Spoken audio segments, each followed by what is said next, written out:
আসসালামু আলাইকুম, আমি ফয়েজ। তো আজকে আপনাদেরকে দেখাবো কিভাবে মাইক্রোসফট ওয়ার্ডের একটা ডকুমেন্টকে সহজেই পিডিএফে রূপান্তর করা যায়। তো শুরু করা যাক। তো প্রথমে আপনার মাইক্রোসফট ওয়ার্ড ডকুমেন্টটি খুলবেন। তো এখানের মধ্যে আপনার প্রয়োজনীয় যা যা লেখার সব কিছু লিখে নেবেন। তো সময় বাঁচানোর জন্য আমি এখানে কিছু ডামি টেক্সট রাখলাম। তো এরপরে আপনাকে করতে হবে, এখানে ফাইল অপশনে আপনার উইন্ডোর একেবারে বাম সাইডে ফাইল অপশনে ক্লিক করতে হবে।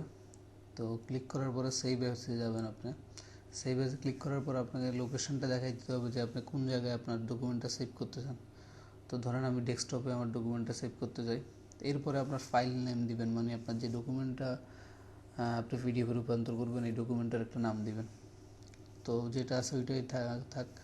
এরপরে সেভ অ্যাজ টাইপে ক্লিক করে আপনার এখান থেকে পিডিএফ ডকুমেন্ট সিলেক্ট করবেন, পিডিএফ। তো সিলেক্ট করার পরে এরপরে সেভে ক্লিক করবেন। সিম্পলি আপনার ডকুমেন্টটা পিডিএফে রূপান্তর হয়ে যাবে। তো দেখলেন তো কত সহজে একটা ওয়ার্ড ডকুমেন্টকে পিডিএফে রূপান্তর করা যায়। তো ভালো থাকবেন, আশা করি ভিডিওটি আপনাদের কাজে লাগবে।